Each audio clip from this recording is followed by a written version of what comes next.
the main thing I want you guys doing when you're looking at cylinders problems, always start with what do I know, and then draw a picture if there's not one.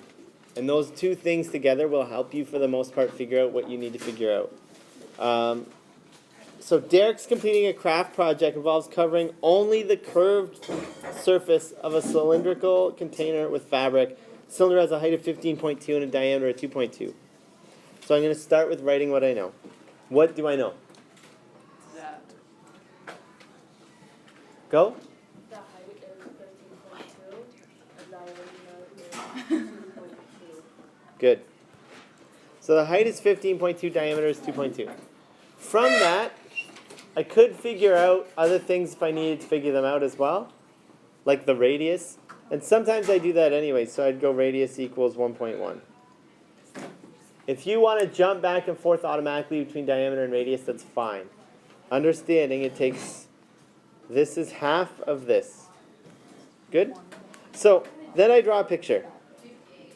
I have a cylinder, and I know that this is 1.1. I know my height is 15.2. But there's one other thing I'd like to highlight here. What am I looking for in this question? I need fabric to cover what? Go? Mary? Curved surface. The curved surface. We know there's three parts to a cylinder. There's the top, the bottom, and then there's this middle. The middle in a cylinder is curved around. So we only need to find this. Does that make sense? Isn't that just the middle? That is the middle. That's also called the curved surface. So, from there, maybe I'm going to kind of take that part here and stretch it out. It's going to look like this. It's supposed to be more of a rectangle, though, not that ugly shape. And the height is still 15.2. And now I just need to know what is this line. And then I can figure out that area no problem because it's a rectangle. So what is this line? Go? 15. No, 15.2 is this line. It's the height up and down. What's this line going to be? 1 point. Go? The circumference of this circle. If you think about it, when I crack open this thing and I unwrap it, the length of this is going to be the distance around here. Because normally the circle fits on like that and then folds down. So that line is going to be the distance around. So how can I find the circumference? It's already there. These are things that need to be automatic. If you, like we've already reviewed circles, circumference equals, go, 2 pi r, there's another one. Even though 2 pi r is totally fine, you don't need to use two of them, but go.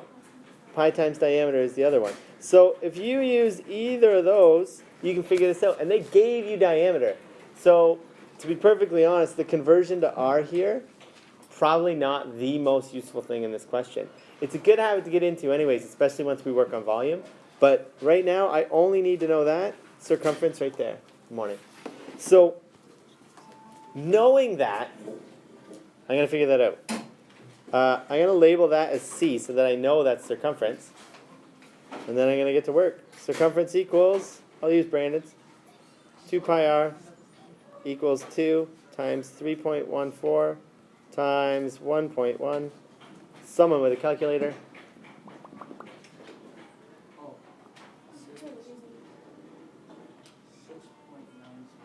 6.908.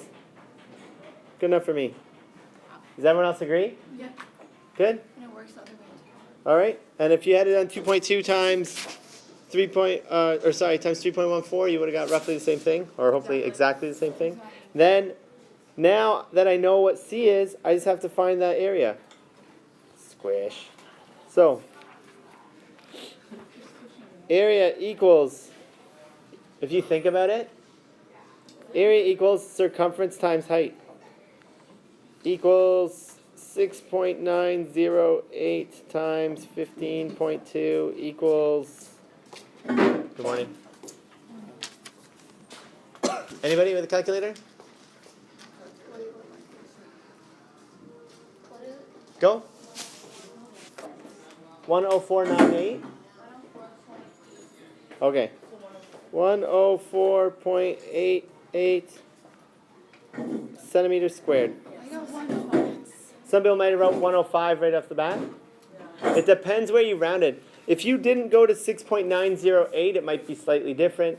But for the most part, if you're around 105, you're probably, the difference is probably in the rounding. Yeah? Can't you just do like the surface area equals 2 pi r8? Because that's what I did. Wonderful. I'm so glad you're here because I was just about to mention this, but I was hoping someone else would before me. Excellent, excellent, excellent. We know the surface area formula of cylinders is, we know the surface area formula for cylinders is 2 pi r squared plus 2 pi r h. And we also know that the parts that are separated by that plus sign have different purposes. What's 2 pi r squared find? Go, Layla. Top and bottom. What's 2 pi r h find, Chantal? The curved portion in the middle. So if we know that this part does one and this part does another, and we're only concerned about this, I can just start with that formula and skip those other steps. Skip finding the circumference, and then really kind of skip this and put those two together into one step. And that would be totally fine. So, get rid of that. So 2 times 3.14 times 1.1 times 15.2. Someone with a calculator. Chantal?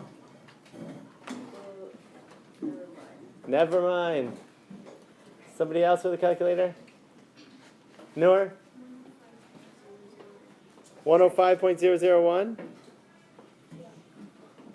So 105 for a while. Good. That being said, what's missing? 105.001 centimeters squared. Good. The only trick here is, Jeffrey, please. The only trick here is understanding what a cylindrical pottery vase is used for. If you understand that, you're probably good. What is it used for? Put flowers in it. You put flowers in it. Makes your, I don't know, table or window pretty. What's going to be key for being able to put a flower in it? Knowing how much space. Wow. Go? Yeah, it's open at the top. A lot of you are giving me all sorts of great like gardening tips on soil and whatnot, but that's not what I meant. But thank you, they're helpful.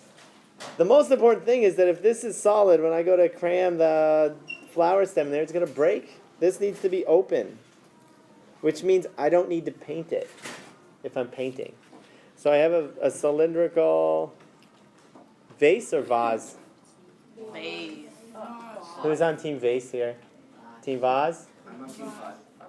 I'm on team vase. It's a flower. By the way, So, looking at this, instead of starting a huge argument, what do I know? I draw in my picture. Now I need to start labeling the stuff I know. That's where I start in this question. Go. We know that we have 15, the radius is 15 centimeters. Radius equals 15 centimeters. Brandon, what else? Surface area equals 1650. So, knowing that, I need to find the height of this vase. So, here's the trick. If there's no top, what's my surface area formula? The times H. It's the same formula for cylinders normally, except I got to change one part. Okay, so let's start with the regular one, and then we'll fix it. Surface area equals 2 pi r squared plus 2 pi r h. Sorry for the terrible writing. That's wrong for this question.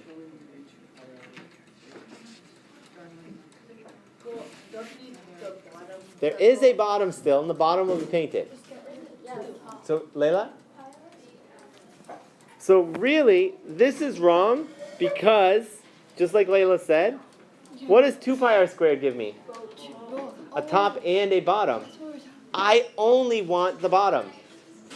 Which means I don't need two of them, I only need one of them. We don't write the number 1 typically in math very much because 1 times something is a waste of time. So it's just pi r squared. This is what we're going to use. Plus 2 pi r h still. That 2 has nothing to do with the number of circles. It has to do with the fact that 2 radiuses make a diameter, and pi times diameter gives us the circumference. So that 2 stays. Make sense? Then we're just going to do the activity we've been practicing for months, which is the balance model. Let's put in the stuff we know. What do we know? 3.14. What's the next thing I know? Times 15. Squared. Times, or plus 2 times, go. 3.14 times 15 h, because I don't know h yet. Now please remember, and this is in the video from yesterday, that guy right there really splits this into 2 separate sections, okay?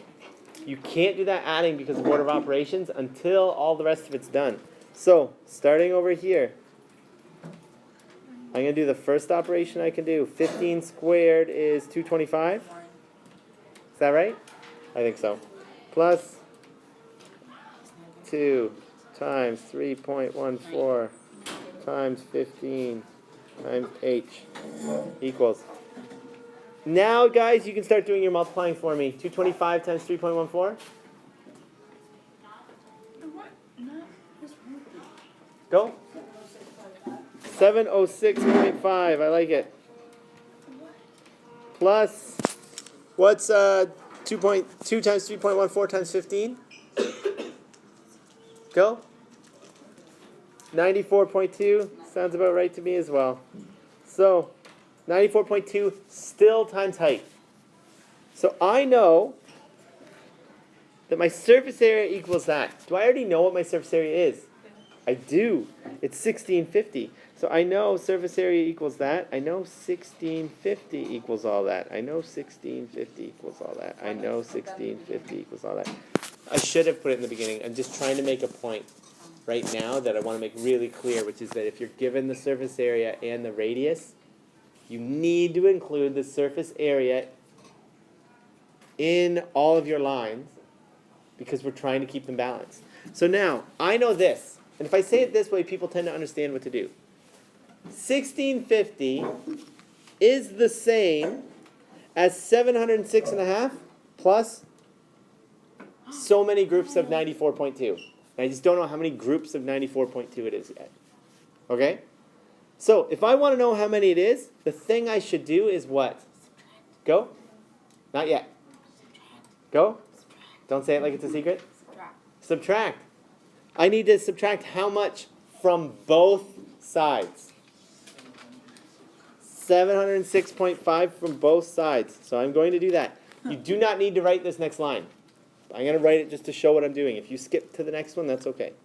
1650 minus 7605, or 706.5, sorry, equals 706.5, take away 706.5. What am I doing? There's only one decimal there, even though it looks like 2. Plus 94.2h. So, these are going to cancel out and make 0, and this is going to make the number smaller. What's 1650? Take away 706.5.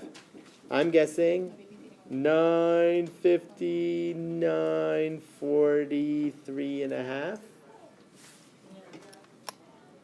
I don't know why I said it in slow motion. 943.5. Okay, good. And equals 94.2. H. One more step, Noor. Now's your chance. Divide. I'm going to make these a little bit smaller so I have more room. There's so many steps. I know. 943.5 divided by 94.2 equals H. That's really, really, really close to 10. I'm going to put a little squiggly there. If your equal sign has a squiggly line on top instead of a straight one, it means approximately equal to. So, our H almost equals 10. Now, You're done. To the nearest centimeter, that is the nearest centimeter. Done.